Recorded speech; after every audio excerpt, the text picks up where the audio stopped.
Audio Jungle.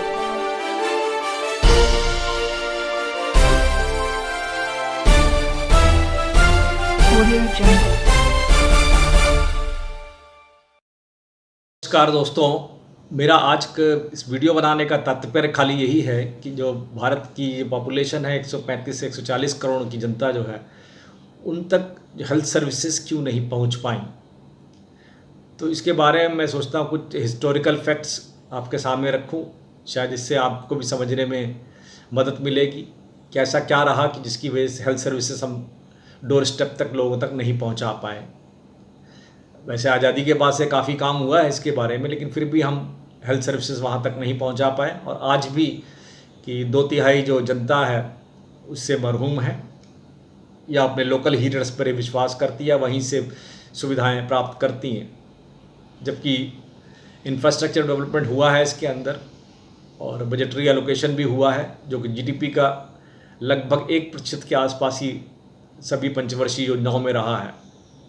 इस बारे में मैंने सोचा कोई हिस्टोरिकल फैक्ट्स देखे जाते हैं, कैसे कैसे डेवलपमेंट हुआ इंडिया के अंदर, एटलीस्ट हिस्टोरिकल डेवलपमेंट हुआ पब्लिक हेल्थ का। इस बारे में ही ये वीडियो पूरा मेरा है। अब देखते हैं जैसे कि इसको हम कुछ हिस्सों में बांटें। यदि अब हिस्टोरिकल डेवलपमेंट जो इंडिया के अंदर हुआ है, ये प्री वैदिक एज में यदि आप देखें तो उस समय तो केव पेंटिंग के बारे में बात किया है, तो गुफाओं में लोग पेंटिंग करते थे और एनाटॉमिक नॉलेज थी लोगों के अंदर, एनाटॉमी के बारे में भी कुछ नॉलेज थी। इसका ये उल्लेख वहाँ मिलता है प्री वैदिक पीरियड के अंदर। एक बड़ी अच्छी चीज़ उस वक्त और देखने को मिली, उस समय कोई कास्ट सिस्टम एग्जिस्ट नहीं करता था और लोगों को इक्वल राइट्स थे। सभी को, चाहे किसी संप्रदाय या किसी भी चीज़ को मानने वाला, सबको इक्वल राइट्स थे। और उस समय लोग खाली रुद्र की पूजा करते। रुद्र क्या? रुद्र मतलब शिव भगवान, शिव की ही पूजा करते थे प्री वैदिक पीरियड में। ध्यान दीजिए, प्री वैदिक पीरियड में। उसके बाद जो वैदिक पीरियड आया, जो 1500 BC के आसपास का है, और उसमें देखा गया उस समय क्या होता है कि ये डिफरेंट एस्पेक्ट डिस्क्राइब किया गया एनाटॉमी को, और मेडिकल हर्ब्स और प्लांट्स के बारे में काफ़ी जानकारी मिली। और उसी वक्त, ये ऐसे ही वक्त था जब 4 वेदों की रचना हुई, जैसे ऋग्वेद था, सामवेद था, यजुर्वेद था, अर्थवेद था। और अर्थवेद को माना गया कि यही एक इंसाइक्लोपीडिया है मेडिसिन का। और उसके बाद में इंसाइक्लोपीडिया ऑफ मेडिसिन, और इसके बाद जो आयुर्वेद था उसका ही एक जो सप्लीमेंट्री वर्जन था अर्थवेद का, या उस जिसको उपवेद बोला गया, उसमें आयुर्वेद की व्याख्या बहुत कायदे से की गई है। तो ये सेकंड में ये वैदिक पीरियड की बात है, 1500 BC के आसपास का हिस्सा है। अब जो पोस्ट वैदिक पीरियड था, जिसको 800 से लेकर 1000 AD तक की बात करें, इसको मानते हैं स्वर्णिम युग था इंडियन मेडिसिन के लिए, in the form of Ayurveda, सिद्धा। क्योंकि उस समय चरक और सुश्रुत ने इसमें काफ़ी अपना योगदान दिया और उन्होंने काफ़ी कुछ लिखा इसके बारे में। चरक संहिता है, सुश्रुत संहिता है, इन्होंने जो मेडिकल सिस्टम के बारे में, इंडियन सिस्टम ऑफ मेडिसिन के बारे में काफ़ी कुछ लिखा, जिसका उपयोग आज भी किया जाता है और उसको as a reference book treat किया जाता है। 13वीं शताब्दी में क्या हुआ, मुस्लिम रूलर्स थे, उन्होंने इंट्रोड्यूस किया Unani system of medicine. Unani system of medicine 13th century के अंदर जो मुस्लिम रूलर्स थे उस समय देश में, उन्होंने किया। और रही बात, जो होम्योपैथिक जो सिस्टम था वो अडॉप्ट हुआ या इंडिया में आया, उसका जो पदार्पण हुआ, ये कहते हैं 1810 के आसपास है। जब तक ये ब्रिटिश जब आए उसके पहले की ही बात है, उस समय इनका पदार्पण जो है देश के अंदर होम्योपैथिक सिस्टम का हुआ। और रही बात वेस्टर्न मेडिसिन की, जिसको सो कॉल्ड वेस्टर्न मेडिसिन या मॉडर्न मेडिसिन आज की डेट में माना जाता है, कि तो देश में 1840 में पुर्तगीज लोग जो है गोवा में इसका लाए थे, इसको उन्होंने स्टार्ट किया था। फिर वहाँ पर एक जो आजकल गोवा मेडिकल कॉलेज है, वहाँ पर तो मेडिसिन एंड फार्मेसी लाइसेंशिएट हुआ करते थे उस समय, तो उस तरह की वहाँ डिग्री मिला करती थी। अब वो गोवा मेडिकल कॉलेज है वहाँ पर। और 1835 का ही समय ऐसा था जब ब्रिटिशर्स ने इस्टेब्लिश किया मद्रास मेडिकल स्कूल का, जिसको अब आजकल चेन्नई बोलते हैं, मद्रास को चेन्नई बोलते हैं, उसको उन्होंने इस्टेब्लिश किया। और 1850 के वक्त में यूनिवर्सिटीज़ का एफिलिएशन जो हुआ मेडिकल एजुकेशन के साथ हुआ, मतलब मेडिकल एजुकेशन को यूनिवर्सिटीज़ से एफिलिएट कर दिया गया। उसके बाद जो है, और 3 इंडियन यूनिवर्सिटीज़ उस समय बनी, जो मद्रास थी, बॉम्बे थी, कलकत्ता, जिसको आजकल चेन्नई, बम्बई और कलकत्ता कहते हैं। 3 इंडियन यूनिवर्सिटीज़ से एफिलिएशन मेडिकल एजुकेशन का कर दिया गया। और उसके बाद एक बहुत बड़ी घटना हुई, एक लाल एंड सील का general health and survey and development committee बनी, उनका जनरल हेल्थ सर्वे उन लोगों ने किया। और उसके बाद 1946 में बोरे कमेटी बनी, जिसने ब्लूप्रिंट तैयार किया कि भारत में जो हेल्थ सर्विसेज किस तरह से लोगों तक पहुंचाई जानी चाहिए और किस तरह की होनी चाहिए। उन्होंने चेंजेस में भी बताए, मेडिकल एजुकेशन में किस तरह के चेंजेस होने चाहिए, और उन्होंने ही इंट्रोड्यूस किया कि 3 महीने की जो ट्रेनिंग होती है प्रिवेंटिव एंड सोशल मेडिसिन में, ये ज़रूरी होनी चाहिए, सो दैट जो हमारे फिजिशियन हैं they can become social physician. ये उनकी ही रिकमेंडेशन थी, बोरे कमेटी की रिकमेंडेशंस थी। और इसी तरह से लगातार चलता रहा। 1975 में श्रीवास्तव कमेटी आई, उन्होंने भी कहा रीओरिएंटेशन होना चाहिए मेडिकल एजुकेशंस का, और जिससे मतलब ये जो न्यूट्रिशनल नीड्स है लोगों की वो भी फुलफ़िल हो सके। ये उनका जो श्रीवास्तव कमेटी की रिकमेंडेशन इस तरह की थी। अब उसके बाद जो है ये इंडियन मेडिकल काउंसिल एक्ट बना 1956 में, जो ऑपरेशनल है आज भी। इसका अमेंडमेंट हुआ वैसे 1956 में, 1964 में, 1993 में और 2001 में। जो मेडिकल स्कूल की करिकुलम और स्ट्रक्चर और कंटेंट को देखता है और उसको एडवाइस करता है। ये इंडियन मेडिकल काउंसिल एक्ट जो है 1956 वाला, जिसकी लास्ट अमेंडमेंट हुआ था 2001 में। अब देखिए ये जो मेडिकल कॉलेजेस हैं इंडिया के अंदर कैसे डेवलपमेंट हुआ उनका आज की डेट में। अब आज की डेट में यदि 21 मई 2020 तक का जो डेटा, जो पब्लिश डेटा है, उसके हिसाब से देश में करीब 279 जो मेडिकल कॉलेज हैं ये प्राइवेट सेक्टर में, और 260 जो हैं ये गवर्नमेंट सेक्टर के अंदर है। अब इसमें लोकेशन ऑफ मेडिकल कॉलेज की बात की जा सकती है किसके अंदर हो, और इसमें जो सीट्स हैं आजकल मेडिकल स्कूल में सीट लगभग 80,000 के आसपास हैं, जिसको सरकार चाहती है करीब 1.25 लाख के आसपास पर एनम सीट्स हो जाएं उसकी। और इनका मानना है करीब आज की डेट में 18,000 के आसपास पोस्ट ग्रेजुएट सीट्स हैं इनके पास, मतलब MD MS जो और PG डिप्लोमास के लिए इनके पास सीट्स हैं। और ये देखा स्टेट स्पेसिफिक ये स्क्यूड भी रहा है। जैसे बिहार में काफ़ी जनसंख्या के बाद में एक मेडिकल कॉलेज पर ये करीब 1 करोड़ पॉपुलेशन के आसपास आता था, और यूपी में ये भी जनसंख्या करीब 90 लाख के आसपास थी। लेकिन बाद में कुछ मेडिकल कॉलेजेस प्राइवेट सेक्टर में आने के बाद से ये रेशियो थोड़ा सा बैलेंस हुआ है। और देखा ये गया कि कर्नाटका और केरला के अंदर ऑन एन एवरेज करीब 12 से 15 लाख पॉपुलेशन के ऊपर एक मेडिकल कॉलेज मिल जाता है। वो उनकी कंडीशन ऐसी है। और वहाँ साउदर्न स्टेट्स में जो करीब 30% पॉपुलेशन लगभग कंट्री की है वहाँ पर, और मेडिकल स्कूल्स करीब 50 से 60% मेडिकल स्कूल प्राइवेट और पब्लिक सेक्टर के साउदर्न स्टेट्स में ही हैं। जैसे केरला है, कर्नाटका है, आंध्र प्रदेश, इनको मिलाकर वहीं पर ही है। अब रही ये मेडिकल एजुकेशन की जो पढ़ाई होती है कंट्री के अंदर किस तरह से होती है। अब देखिए मेडिकल एजुकेशन में ये 5.5 साल का कोर्स है, जो पहले 4.5 साल का हुआ करता था। इसमें एक प्री क्लिनिकल स्टेज होती है। प्री क्लिनिकल में MBBS में मतलब फर्स्ट ईयर के लिए ये 1 साल का कोर्स है। प्री क्लिनिकल सब्जेक्ट्स इनको पढ़ाए जाते हैं।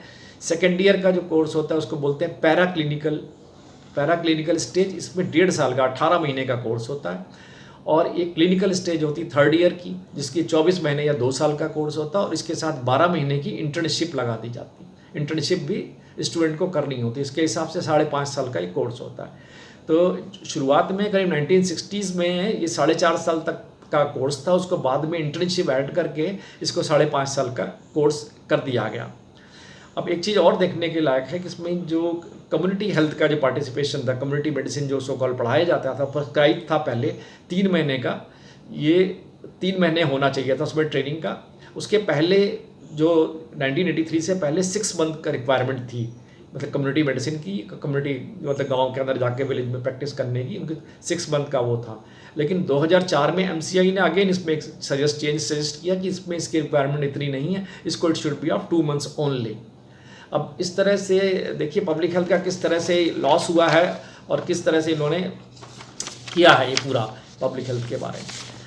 अब देखा यह गया है कि जो इवन मेडिकल कॉलेजेस के अंदर आज भी जो PG सीट्स में जो डिमांड किसकी है, डिमांड आपकी ऑर्थोपेडिक्स की है, पीडियाट्रिक्स की है, कार्डियोलॉजी की है, न्यूरोलॉजी की है, इस तरह के डिसिप्लिन की डिमांड है। और जो discipline like preventive and social medicine, anatomy, physiology, pharmacology, इन सब का डिसिप्लिन का डिमांड कम ही है, काफ़ी कम है। तो ये हो सकता है कि क्योंकि इसको करने के बाद जो डिमांड स्पेसिफिक जो सब्जेक्ट्स हैं, इनको करने के बाद मेगा हॉस्पिटल जो मेडिकल टूरिज्म पर खेल रहे हैं या उस पर काफ़ी अपना बिजनेस चला रहे हैं, उसमें इनको अपॉइंटमेंट मिल जाता है और they usually get very good salaries.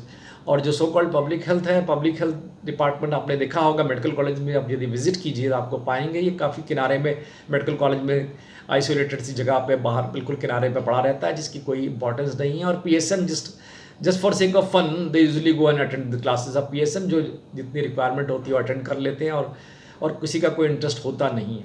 इसीलिए जो हमारे जो फिजिशियंस हैं वो सोशल फिजिशियंस सही मामले में नहीं है, और ना वो इसकी तरह मतलब जागरूक है, ना उनको ये जैसे न्यूट्रिशन का प्रॉपर इनको नॉलेज नहीं है, एपिडेमोलॉजी भी बहुत अच्छी तरह से नहीं जानते, जो सो कॉल्ड एक्सपर्ट हैं उनको भी इसकी नॉलेज नहीं है।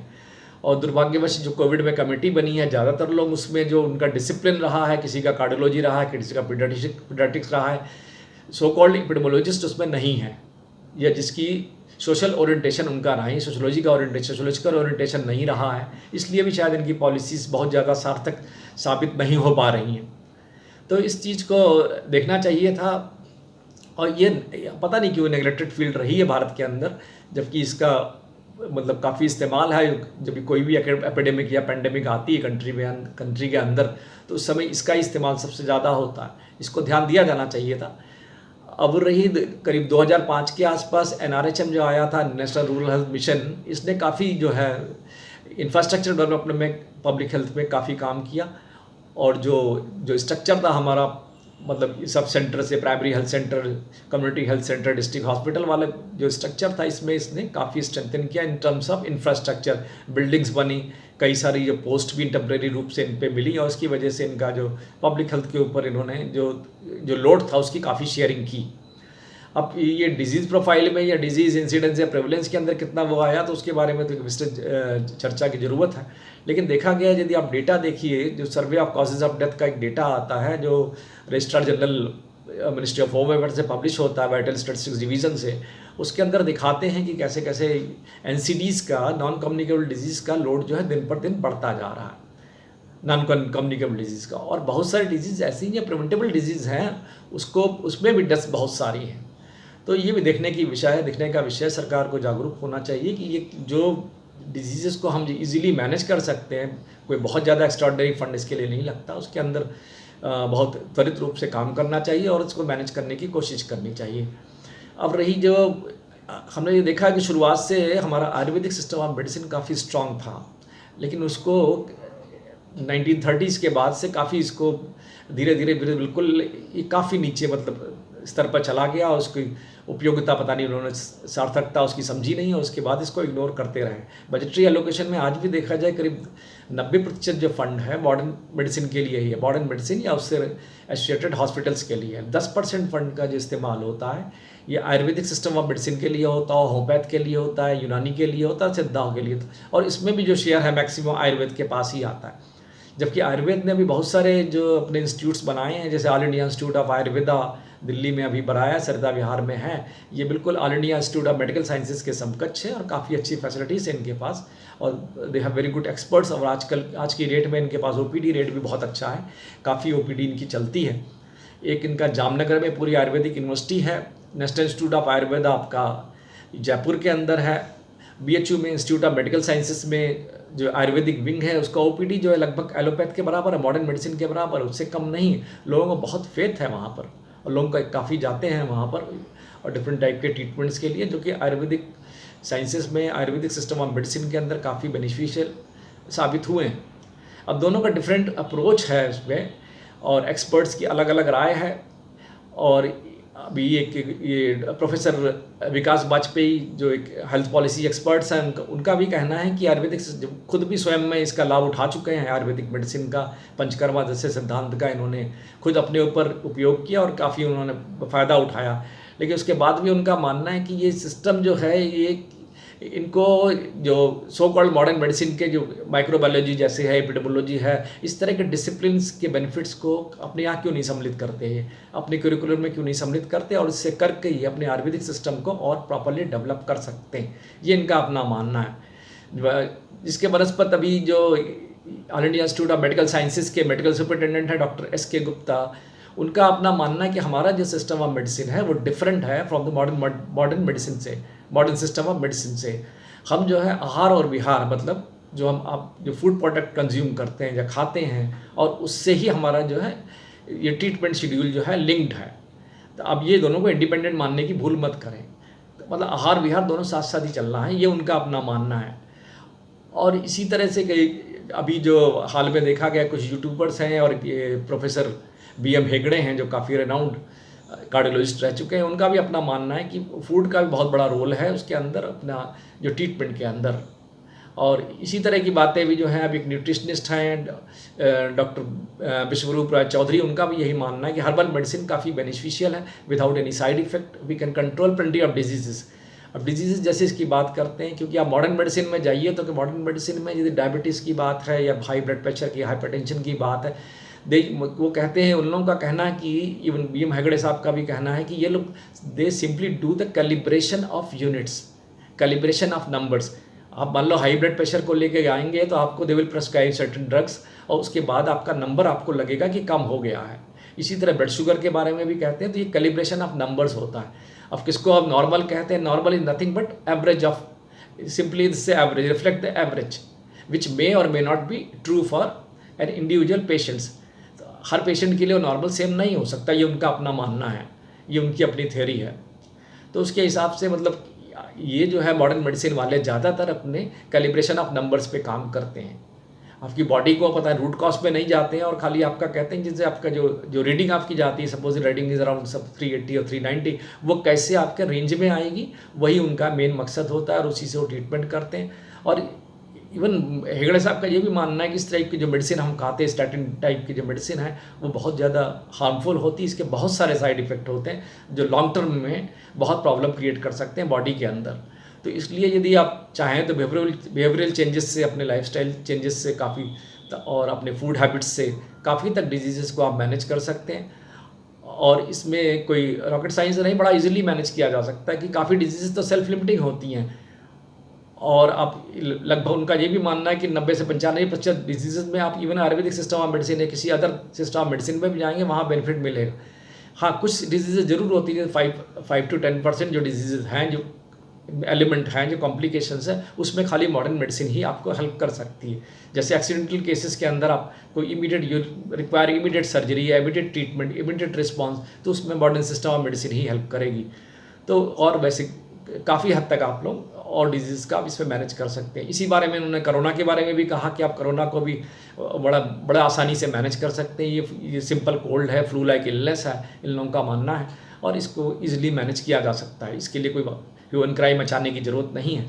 और वर्ल्ड लेवल पर डिफरेंट ट्रीटमेंट मॉडलिटीज़ अपनाई जा रही हैं। उसके बाद कई बार यू टर्न भी इंटरनेशनल ऑर्गेनाइजेशंस लेती हैं, फार्मा कंपनीज़ के अपने वेस्टेड इंटरेस्ट हो सकते हैं, और जो मीडिया लॉबी भी है वो भी अनबायस प्रतीत नहीं होती। आशा ये सब जानकारी आपको अच्छी लगी होगी, और उसको सोचकर आप भविष्य में अपने स्वास्थ्य के प्रति उठाने वाले कदम के बारे में ज़रूर चर्चा करेंगे, और फिर एक सही निर्णय लेकर लाभ उठाएंगे। धन्यवाद।